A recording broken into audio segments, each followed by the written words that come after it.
All right, so this is going to be my e-portfolio for Education 460. This is going to be essentially a much larger and more in-depth version of the mini share that I made about a week ago. So this slide is pretty much the same. It's in planning one.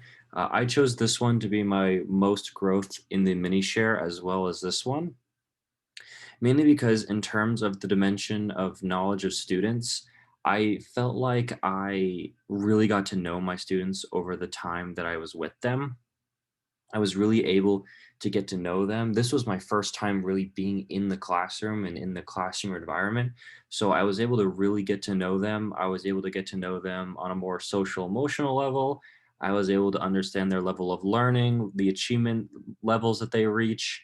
I was really able to sort of help and guide them in more in their interests and future experiences and expectations for the classroom. And so I feel like I am accomplished. If I have to look at the rubric, I think I am accomplished, or I guess in another way, because I feel like I did a really really good job, but obviously there's always room for growth and there's always room for improvement, and so I feel like I could definitely keep trying in that perspective.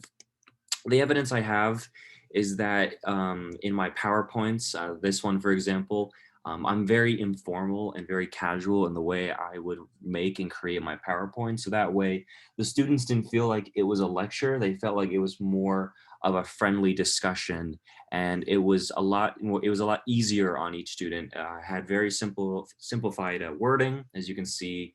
I had pictures, and it's not too much information to take in, so each student was able to sort of process the information without any sort of sensory overload. For my second planning, I chose activities. I felt like this was an area that I was really happy with because, and I'll get to it very soon, but I wanted to really diversify the way I did every day. I felt like lecturing, and again, I'll get to it soon, but I felt like lecturing was a bit too much. And I felt like I needed the kids to be able to have much more flexibility in their lessons. And so I would say that I was proficient in my activities. I didn't go above and beyond. I didn't go overboard, but I felt like I did just enough variety and diversity to the point where my students were comfortable and happy with the kind of lessons they were getting each day. One of the things that we did that I was really excited with, and my cooperating teacher was super, super helpful, is this board game here called Trivial Pursuit. It's actually very easy. What I would do is I would go home and I would look at the colors. You can see pink, brown, blue, yellow, orange, and green. I would find different categories on whatever unit we were on. So, for example, World War II, green would be all about Hitler, Adolf, and Mussolini. Pink would be all about European wars, and so it was a way for me to really kind of allow the students to sort of quiz each other without sort of the fear of actually being quizzed. I think they really, really enjoyed it. So moving on to instruction, the first instruction I chose is the monitor and adjust. And I feel like I have the most pride in this because, like I said, I felt like I was always changing the way I taught, and I always was changing the way I walked into the classroom and I instructed. I felt like I was able to really sort of see what worked and what didn't every day. And as I walk out the school every day, I would say, hey, what did I do good? What did I do wrong? What can I do tomorrow that's different? And obviously, I would adjust my lesson plans to fit my new understanding of how I was going to teach the next day. And I felt like I was really, really distinguished in that I was able to really go back and change things, and the kids really enjoyed it because one day we would do something, and if I didn't think it worked well, we would move on and find something better. And if I was lucky, hey, the kids would like that much more. Some examples I have here is you can see, and two of my performance tasks are super in depth, and I wanted to make them very different from one another. These are from 2 different weeks, but you can see that there's a lot going on here, and I really wanted my kids to have much more to do. On the right is the book Preventing Death by Lecture, which my cooperating teacher gave me. The reason he gave me this book is because I like to lecture. It's very easy to fall into. And my teacher warned me. He said, "Look, I've been at this for 30 plus years. You're gonna get sick of it, and you're doing most of the work." And so by giving me this book and by having me read it, I was able to really turn these lectures into excitement and really interesting content material for the kids, and add so much more activities to really bolster the learning environment. The second instruction is communication. I felt incredibly comfortable with my students by probably week 4 or 5. We had gotten to the point where we were super confident in one another.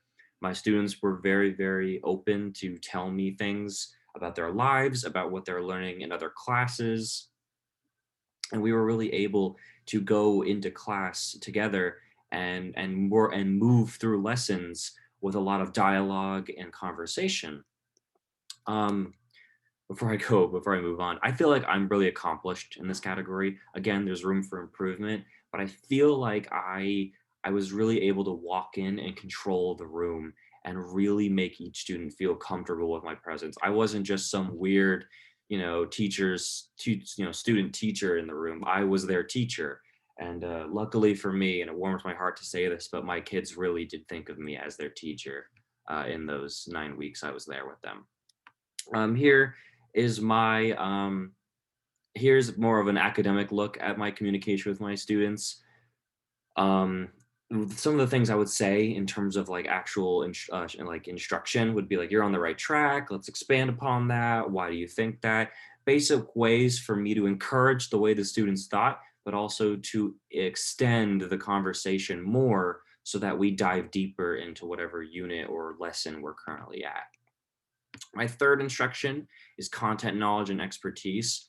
I walked in with a lot of content knowledge, but I was actually very shocked with the amount of content knowledge my kids knew. And I'll get into a little short story. I'm not trying to take too long, but I will talk about it here in a second on my artifact. But I think I'm accomplished in this, and the fact that I can really get a lot of information in. But of course, I'm not perfect, and I would get some dates wrong here and there, or I get little tiny details a little off. And of course, my students would be there to pick up the pieces, and they would some of them would be like, "Yeah, wait, that's June, not July." And I'm like, "Oh, yes, correct, totally." And I think that actually worked in my favor because the kids felt more empowered when they were able to jump up and say, "Ooh, I know this one."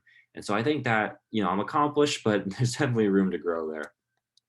This is a picture the student actually gave me. He actually printed it out to give to me. I didn't have access to any sort of Google Classroom with them, but he printed this out and he gave it to me. And he said, "This is a German chocolate bar that was eaten by soldiers during World War II, and it had some, drugs within the chocolate that helped soldiers stay awake and aware at times." And he was very, very motivated to show me this, to the point where I tried to incorporate it into a small little tidbit in one of our future lessons, which I was really excited to do.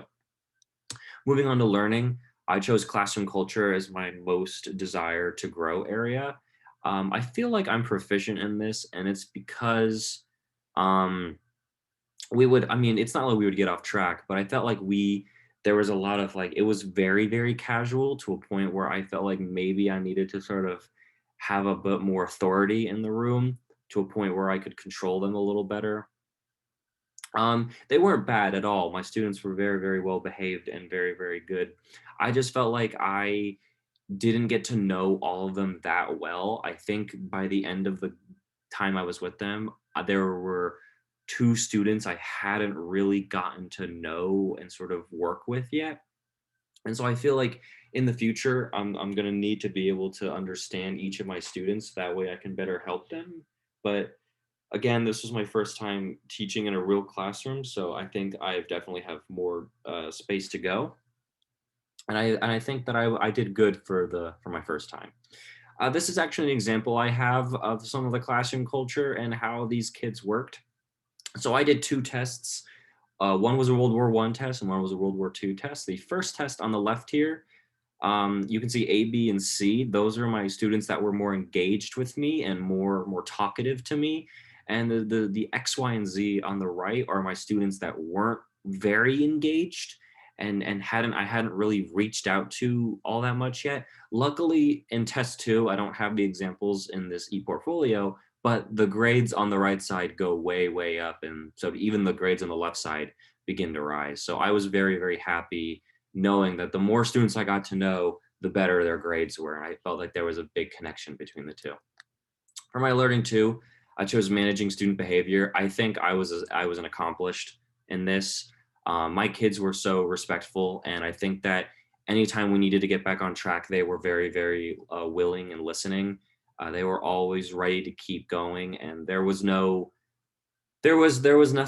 inherently wrong. There were some students that would be on their phones or clearly not paying attention, and I would simply call out their name, not to embarrass them, but to sort of have them jump back into the lesson naturally, so that way they could really get moving.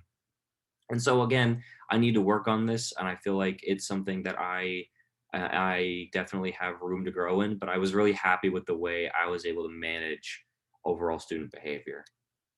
Um, Funny enough, Dr. Stone, when she viewed one of my classes, two of my female students, they popped out of their desks to go say hello on the Zoom camera. So again, they were very, very kind, very, very happy and lighthearted, and they were very, very organized and they're trustworthy. And I felt very connected and happy with the way that they performed in the classroom. Last is instruction three. I chose classroom environment, routines, and procedures mainly because I felt like this one was something that kind of rolled into the activities in a way. Um, I feel like I'm either accomplished or proficient in this category, mainly because I felt like there was times where my hooks could be better, but at the same time, my kids really liked my hooks. And so I would think it was bad, but my kids would really like it. So there was this kind of weird gray area. So I guess I would say proficient, but I guess my kids would say accomplished, but it's really hard to tell. The artifact I have here is just a schedule. It's not the full schedule, but it's a short schedule based off of one of my lesson plans. And you can kind of see how it's very, very simplified. And obviously, they get more detailed and better over the weeks. But this was a way for me to sort of quickly organize what was going on and when and try to break things down. I didn't have much time to teach, so I wanted to really utilize my time as best I could while also maintaining a lot of variety in the classroom overall. And this is where I taught Sadler High School, SNS High School, and that is the end of my share.